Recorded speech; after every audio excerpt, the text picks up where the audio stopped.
Hey there, and welcome to The Explainer. Today, we're going to dive into this really elegant curve that, believe it or not, shapes just about everything from a fountain's arc to a satellite dish. It's called a parabola, and we're going to break down its simple, powerful blueprint. So, let's get right into it. So, I've got a question for you. Are you getting a little tired of straight lines? If you've ever wondered what comes next after all that linear stuff in math, well, you are in exactly the right place. We're about to add a pretty cool curve to your mathematical toolkit. You've probably spent a ton of time graphing straight lines, right? That classic y equals mx plus b, where everything changes at a nice constant rate. But what happens when that rate of change, well, changes?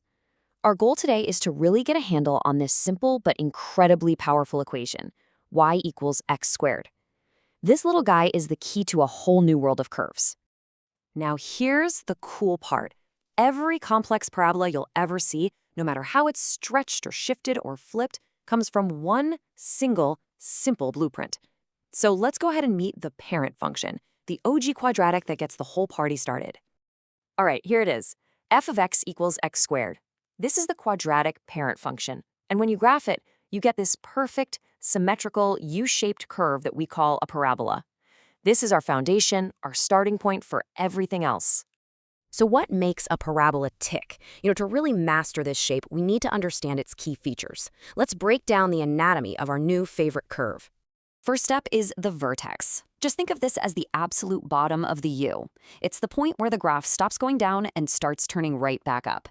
And for our parent function, y equals x squared, that vertex is sitting right at the origin, the point 0, 0. Next, we've got the axis of symmetry. This is this imaginary vertical line that cuts the parabola into two perfect mirror images. And here's where it all kind of clicks. Think about it. If you square -2, you get 4. And if you square +2, you also get 4.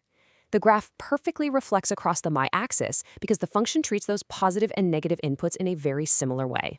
Now let's talk about the domain. That sounds a little technical, but it just means all the possible x values you can plug into the function. And since you can square literally any real number, positive, negative, 0, you name it, the domain is all real numbers. That graph is going to stretch out to the left and to the right forever. And what about the range? Well, if the domain is what goes in, the range is all the possible y values that come out. And think about it. Whether you square a positive or a negative number, what happens? The result is always positive. The only time it's not is when you square 0, which is just 0. So the graph never ever drops below the x-axis. Its range goes from 0 all the way up to positive infinity. Okay, so we know its key features, the vertex, the axis of symmetry, its domain, its range, but how do we actually draw the thing? Let's get our hands dirty and build one from scratch with just a simple table of values. And don't worry, it's a really simple 4-step process. First, just pick a few x values around the vertex.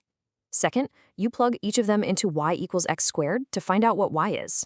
Third, plot those points on a graph. And finally, you just connect the dots with a nice, smooth, U-shaped curve. That's it. Now look at this. This is where you can actually see the math working. Check out the pattern in these numbers. When x is -1, y is 1. When x is +1, y is also 1. Same thing for -2 and 2. They both give you a y value of 4. This table is basically the numerical proof of that symmetry we were just talking about. Pretty cool, right?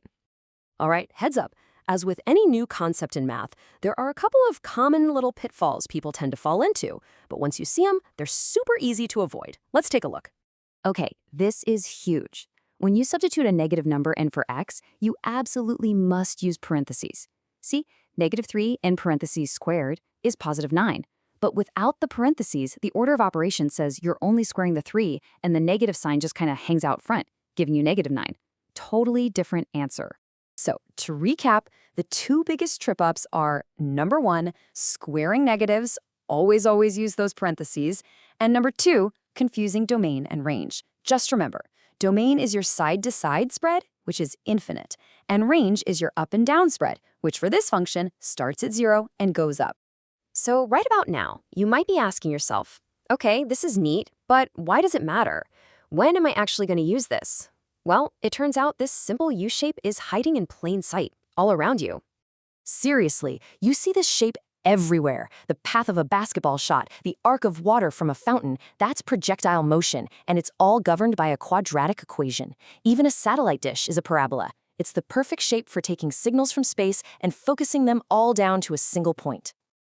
In fact, to put it simply, quadratic functions are the mathematical backbone of gravity, projectile motion, and satellite dishes. This simple curve is absolutely fundamental to how we understand and actually engineer the world around us. And there you have it. In just a few minutes, you've gone from boring old lines to awesome curves. And you've mastered the blueprint for every single parabola that exists. The parent function, y equals x squared. Seriously, you should give yourself a pat on the back.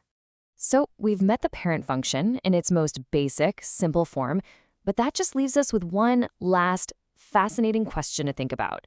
Now that you've met the parent, what in the world might its children look like?